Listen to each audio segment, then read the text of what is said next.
We start tonight's programme with the really brave actions of a woman from Derby and her daughter who travelled back to their native Ukraine to rescue their 84-year-old grandmother. Mila Archer went out with her daughter, Maria, who only escaped to England herself a few weeks ago.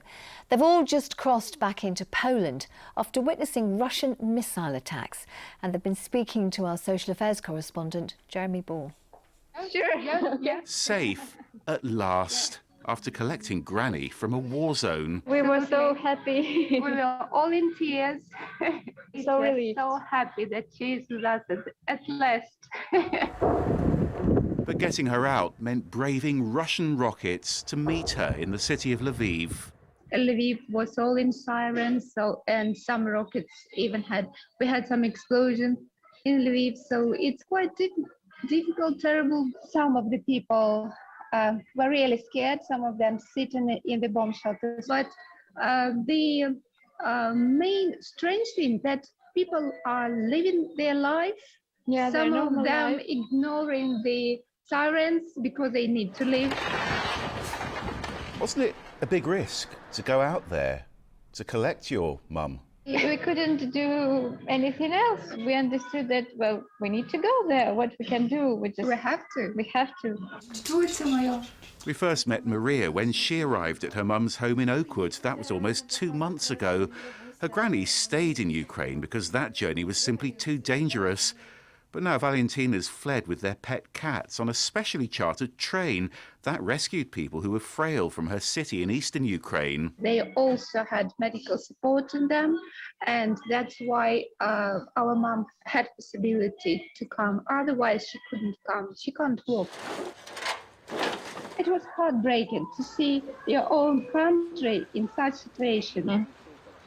It only took days to get Valentina's visa. Now a charity's organising transport to send her pet cats here from Poland.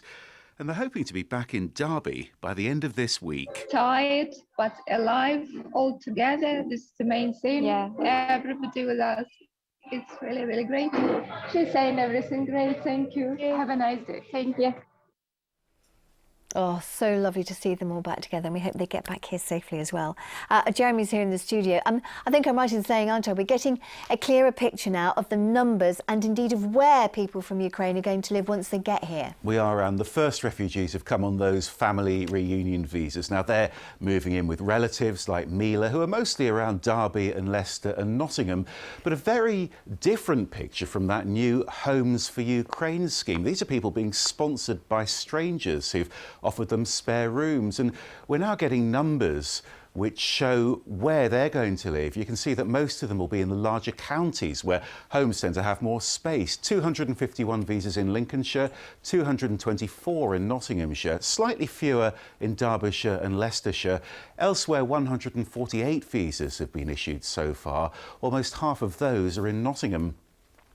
If they fly into East Midlands Airport, they'll get help at this welcome desk. But most people who've been granted those sponsorship visas still haven't arrived here, and many more are still waiting for applications to be approved. People like Liz, who wants to take 4 refugees into her home in Ashbourne. Spend all your days worrying, did I make a mistake on the application forms? Have I got everything right? Could I do anything more? And whenever they say, is there any news? And I have to go back and say, no, there's still no news. It's very tough. It's very tough. It's nowhere near as tough for me as it is for them. But it's been quite a challenging time.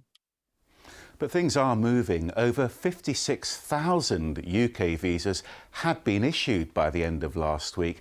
That's still little over 1% of all Ukraine's war refugees, but we can expect those numbers to rise because the government is trying to make sure they're all properly looked after and all properly security checked. And that, of course, is taking time.